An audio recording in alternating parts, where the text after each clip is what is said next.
All right, so today we're going to hear about pre-writing strategies from Jeanette Pope. Jeanette has been a member of Derby Rotten Scoundrels for 7 years. She's a retired teacher from Jefferson County Public Schools, and she still tutors students 3 days a week. She has had a passion for writing fiction since her early teens, but became a teacher because her parents did not think she would make enough money or be self-sufficient as a writer. Jeanette lives in Louisville with her husband. She has a grown son and daughter, who are very successful, and she has two lovely granddaughters who bring her joy, love, and excitement. Jeanette? Hello, and thank you all for staying to hear my presentation. Thank you, Mickey. Some of the things she just said, I'm probably going to say again, but I really want to thank you for staying, for listening to my presentation. Okay, I do live in Louisville, Kentucky, and married with two children, and my grandchildren are the light of my life. But their world is so different from the one that I have that they just keep me on a roller coaster from day to day. The things that they is are okay with just wrecks my brain. But that's what comes with being a grandmother, two generations away. As Mickey said, I am a member of Derby Rotten Scoundrels. I love this. I remember the day that I was in Barnes and Nobles and ran into Elaine, and she was helping me get some books on writing. And she said, "Well, you are obviously interested in writing. Come join our group." And I did, and I've been there ever since. And I want to thank you, ladies, for all the knowledge that I have learned from just being around you. Okay, I am a retired teacher and I've worked for 30 years in the system and I still tutor. But the main children I like to tutor are the children that are behind. Oh, I do love the advanced class and I love the way they think and the way that they can apply knowledge. But the ones that are slightly behind, sometimes I think it's because they are not taught how to learn. And my passion is to show them how to learn as opposed to what to learn. And I really put emphasis on that. And I've seen a lot of success with doing that. The two passions that I do love is to teach and to write. I've been writing like since I was early teen. If you was a friend of mine, you were either in one of my plays or stories, or you were a pupil in my classroom. So everybody must love to do it because nobody complained when I asked them to. So my first acknowledgement of my writing was public when I won a play contest at Jefferson Community College. It's in the bag. And that play was also produced and performed by the drama department of that school. Then, as I retired, um, a friend of mine put in my bucket list for me to write that book, and I did. I self-published it. Now it may have a lot of mistakes in it. It probably wasn't done the right way, but that's my baby. And it's done okay. It's got a following, and so much so that they have asked me to write a sequel to Double Triangles, which is Desperate Angles. Now I've changed my genre a little bit, and I think I'm going to have a new targeted audience, young adults. I'm thinking about writing a book about bullying. It's just going to be a fiction, but it's going to be a realistic fiction where we address some of the things that students that are getting, like just left behind and fall through the cracks without enough support of their uniqueness. So I want to bring that to attention, and I probably want to write about two or three in a series of that to open the public's eyes to what children are feeling. But then I changed it from being authentica to the throwaway kids. I think that'll get a better attention for the audience that I want and the response that I need for my efforts. Okay, so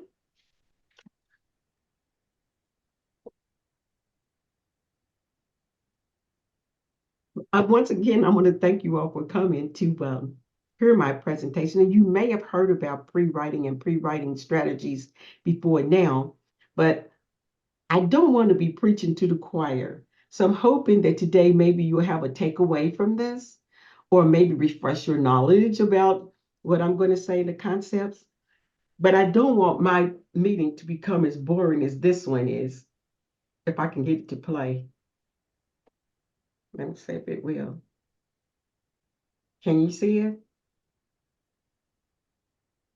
Can you all see it?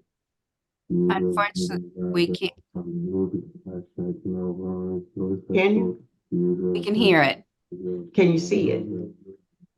No. See it. Oh, I think because Jeanette, it's playing off YouTube and you're not sharing YouTube. You're only sharing your I want to presentation. show the presentation. Okay, well, I'm going to stop it. Well, actually, it's about these people. I'll just tell you what it's doing. Okay, hold on. Let me get back. It's a bunch of guys that's sitting around the table. They listening to this person buzz on about what he's talking about. And the people, the participants are just doing everything. He's going on and on and on. And the players, can you see my presentation now? No. Yes, we can see your Okay. presentation. Okay, good.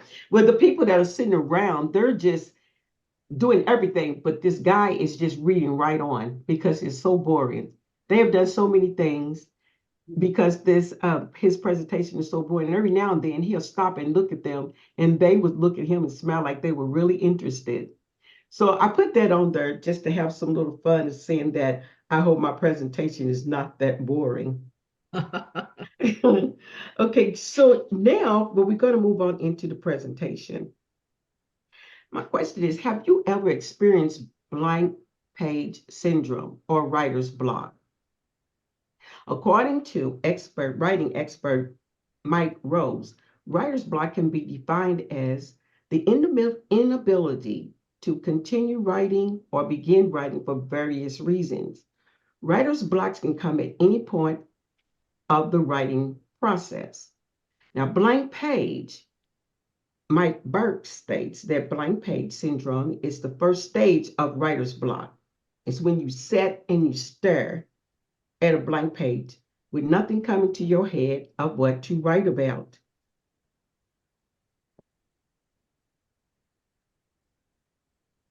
Sometimes you can look like this. And this is, have you ever experienced information overload? These are things I'm going to talk about: writer's block, information overload, and blank page syndrome. Now, my story is this. I've learned it from experience. I'm writing the book, Throwaway Kids. And as I said, it was going to be about bullying. But when I went to do the research, the information that I got came from everywhere. Who were the people that's being bullied? It was so bad that it said somebody sitting next to you could be bullied. Then you looking at everybody. You can be bullied at work. You can be bullied at home, in schools, in social clubs, on social media. And this is how I looked because I couldn't get the information to be in any order. And that, of course, gave me blank page syndrome.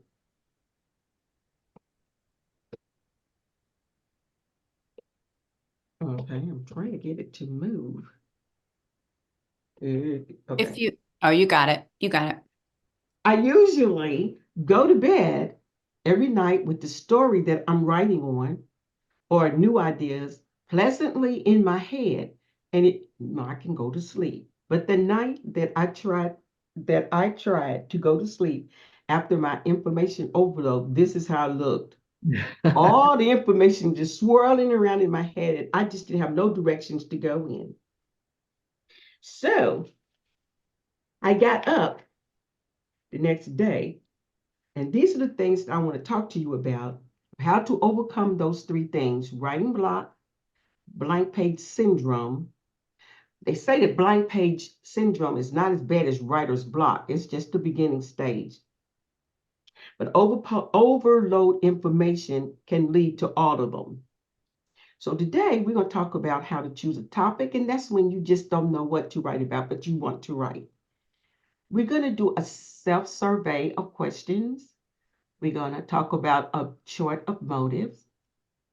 We're going to talk about brainstorming, which is a strategy to overcome writer's block. We're going to do some free writing activities, and we talk about what that is. Then we're going to organize ideas in clustering and idea mapping. We're going to narrow our focus by combining our brainstorm ideas with an organizing chart. Then we're going to attempt to answer the self-survey questions, do a checklist, and then I'll do a reflection. So let me get started. Okay. Prewriting strategies. I was able to get started on my mission to write my story by starting with some prewriting and prewriting strategies.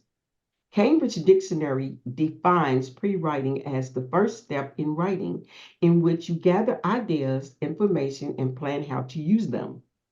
Now, Library Text Library explains the act of prewriting includes all writing strategies employed before your first draft. Like I said, blank page syndrome and writer's block can come at any stage of writing, but this is if you just don't know what to write at all, but you want to write. Moving on, and it says, according to the Writing Commons LLC, case studies, interviews, and observation of writers at work have found that pre-writing involves balancing both intuitive, creative activities with critical analytical strategies. For instance, during pre-writing, you are wise to listen to your felt self, your embodied awareness of what you want to say. I'm doing this right. One.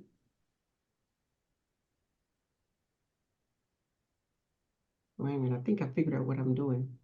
Hold on 1 minute. Okay, that's better. All right. Writer's block or any problems to get started writing may look like this. You try to think of something to write, but the ideas are not coming to your mind. You apply more pressure to yourself, but the page is still blank. So you're stressed out. And you start this process all over again by thinking, now I know I've published X amount of books. I am a good writer. Why can't anything come to my head to write about? So once again, you start the same process again. You try to think of something to write. The ideas are not coming to your mind. You apply more pressure. The page is still blank. And you are really stressed out. As I did my research, it says what not to do. Don't beat yourself up or saying, I just lost my mojo, my writing abilities, or I lost my juice, or become depressed. Most importantly, don't give up. Then it stresses some things to do. Get some self-care before you go back and start to write again. Walk away from the writing area. Listen to some music. Eat some comfort food. Maybe drink some wine. Don't drink too much wine and then you'll have a headache, hangover, block. That's not good. Okay, in the first step of trying to choose a topic is to do a self-survey.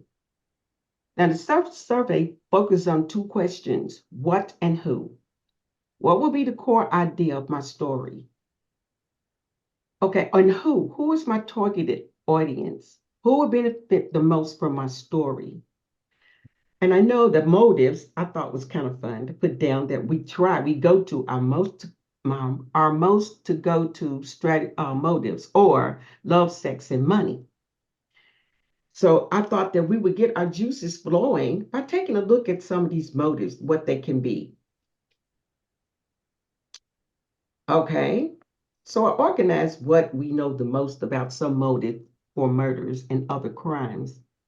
Under sex, we have sexual attraction, extramarital affairs, one night stands, sexual blackmail. Now, those are juicy.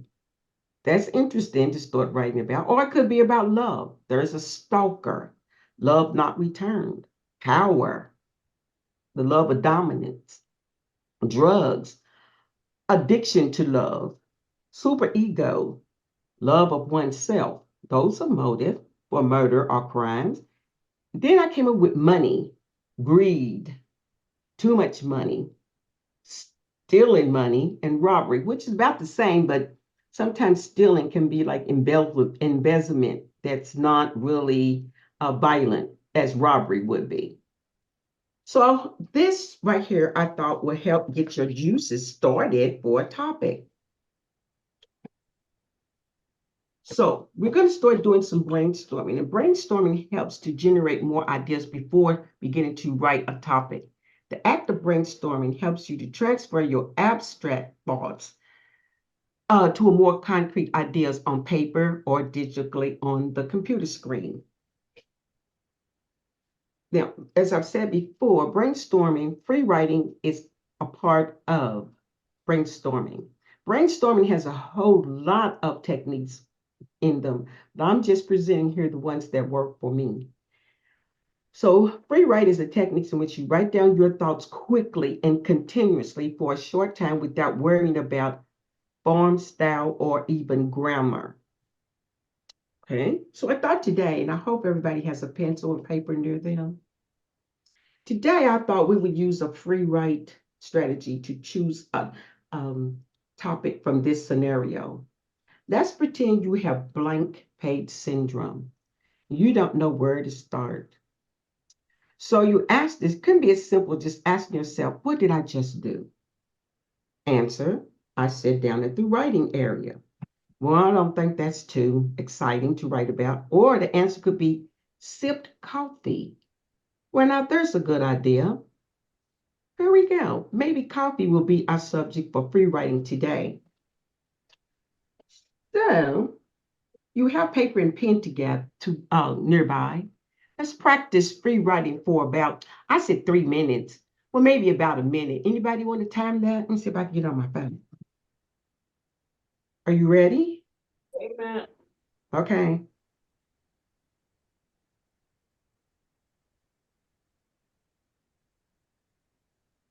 Put coffee at the top of your page.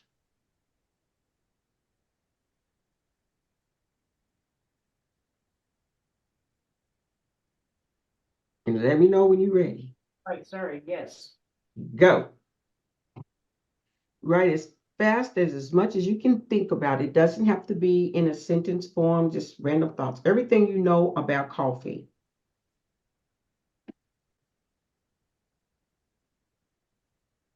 Okay. Got about 20 seconds left.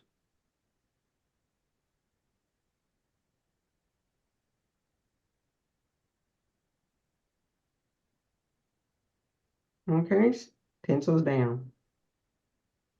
Oh, hey, we have 1, 2, 3, 4, 5 people here. Okay, I need 2 people to volunteer to read what they wrote about coffee. All right, Elaine, go ahead. I do not like coffee. That's good. Only had 1 cup in my lifetime. It's bitter tasting. I like the smell of it, but I hated working in the cafe. Too many coffee-related frou-frou drinks. A good cup of tea is 10 times better than coffee. Oh, good. Now that is called the reverse of free writing. When you write down all the negative things about it. I was going to talk about that, but I didn't have enough time. But that was good. I'm glad you brought that out. Anybody else? Hey, Mickey. Yeah. I wrote, sometimes it's the only good part of my day. It goes downhill from there. Without coffee, I would never find the motivation to get out of bed. It's valuable. In ancient times, it was like currency. Okay, cool. Now, some of these things that you wrote about, I had on my paper too, especially about the day and the valuable, that is valuable. What I'm going to do next is we're going to take these and we're going to see if we can organize ideas so we can find something to write about. Let's see, come up with a good topic is our goal. We already shared. We're going to organize this information. We're going to organize the information through clustering and idea mapping. Clustering is another act of brainstorming ideas, but it's organizing them into diagrams or visual, which is also known as mind mapping. Each writer clusters diagram may not look alike, but clustering should have the main idea in the middle. And we didn't do that there, we had it at the top. But this point is going to be in the middle, so we can see how we can start to choose a good topic and have maybe some details. This is what I did.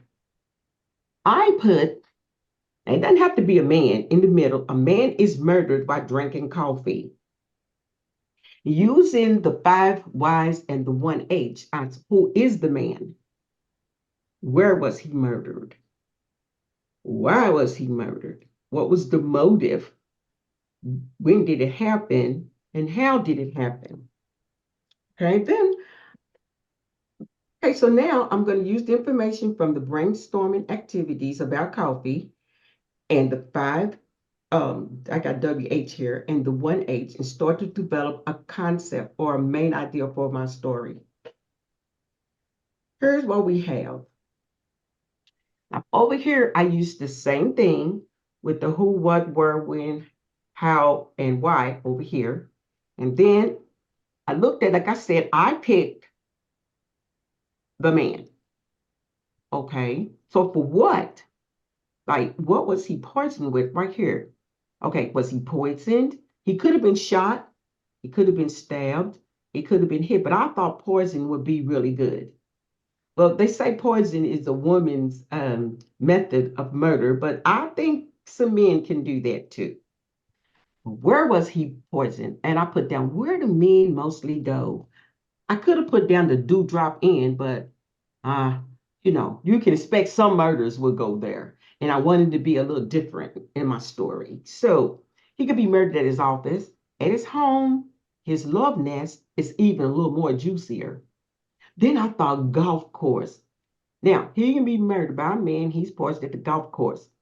When was he murdered? Now, as far as I know, I don't know too much about golf, but I think most men either go to play golf in the morning or in the afternoon. See how my juices are getting going? Yours should be going too.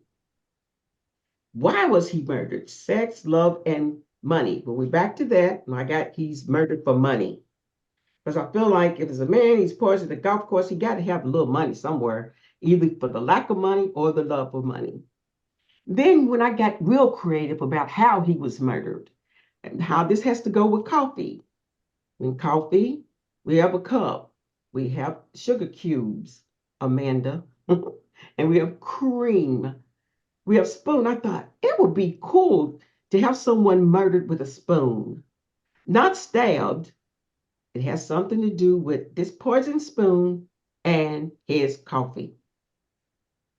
Now that I got everybody all flowing, we're about ready to say we have a topic, and the cloud has cleared from your writer's block. Juices are flowing. Creativity is jumping off the chart by now. So now we go back to our self-survey question. The what, the who question. We are ready to fill out our questionnaire. So what would the core idea be? The core idea will be murder by coffee. That's going to be the core, and the motive is money. What is going to be my audience? My audience is going to be mystery readers, because being murdered with a spoon and not stabbed is going to be a pretty good draw for readers. And the whodunits will really eat it right up. So we're ready. Now, before we say that I'm ready to go and start pounding on the computer to get ready to write my story about murder or death by coffee, we're going to do a checklist. Is this topic specific? Yeah, I think it is. Am I interested in this topic? I really am. Would my audience be interested? I think they would. Do I have prior knowledge or experience with this topic? Now, Lane, you can still use this for murder, even though you don't like coffee, so nobody would suspect that you did it. So I do have experience with coffee, but I have not murdered anybody by coffee. But I'm comfortable in talking about it. Now, am I ready to write this story? And I would say yes. Okay. Now, my reflections. I hope you followed all the way through the steps of how to get over writer's block and some simple ways to start. Like in the scenario, just ask yourself, what are you doing? And go for a simple thing that you're doing to build on a story, to get rid of writer's block and blank page syndrome, and especially the information overload. We examined the self-survey questions to do before and after choosing a topic, and that seemed to work out. We defined and explored some pre-writing activities through brainstorming, free writing, organizing information, clustering, and ideal mapping. And finally, we were able to answer the self-survey questions. We have developed an effective topic, which ensures us that we are ready for the next step. And at the end, it says, right on. Well, with a pen, right on. Okay, to wrap up, as I close, I want to restate that there are more brainstorming strategies and free writing techniques to choose from. You just have to look at them if you ever get stuck and see the ones that work for you. Because I saw a few that I didn't particularly like and would not work for me if I didn't like them. Don't let writer's block and information overload stop you from writing. Get your writing groove back. Happy writing. The end. Thank you. Thank you. Very good. You're welcome. Any questions and comments?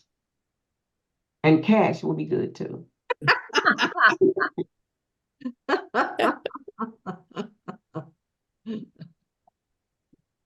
What made you cover this topic, Jeanette? Was this, I mean, you kind of touched on it, but what book was it?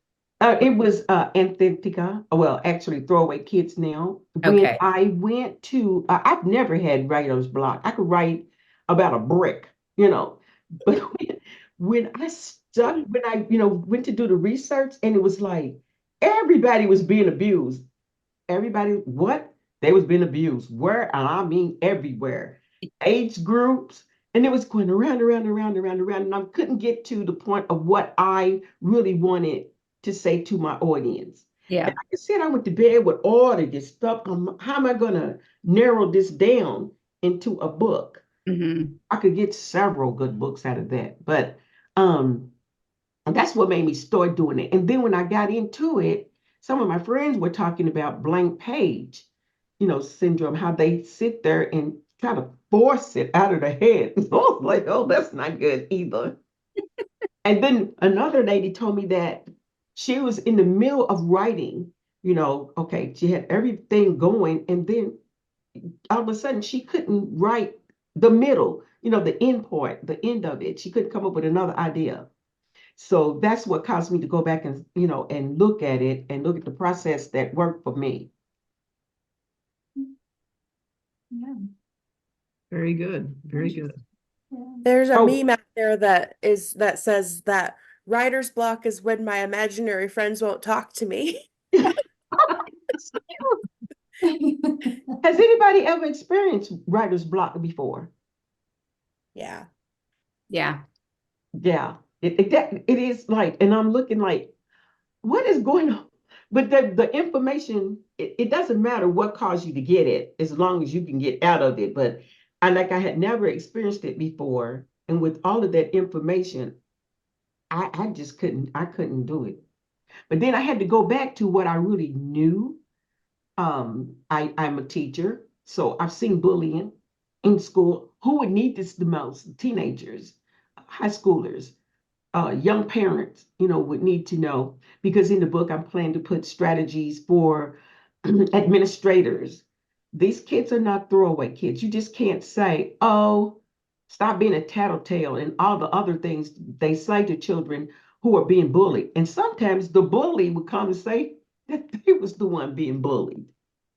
I've seen it all. And I'm like, I think it's time for me to get the word out there and not only get it out, but give administrators and parents a place to go and how to guide their students, how to guide their children. And give the kids a safe place to grow and be the person that they want to be.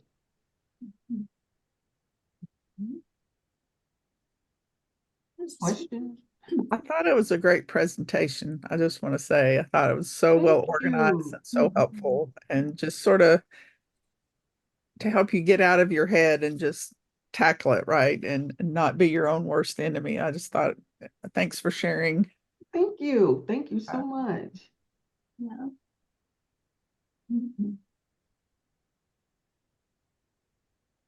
Well, if there's no more questions, I think that's the end of my presentation, and I did have fun, and I learned a lot working on it too. You know, I did. That's But great. Elaine, I'm still gonna keep yours in mind. The reverse.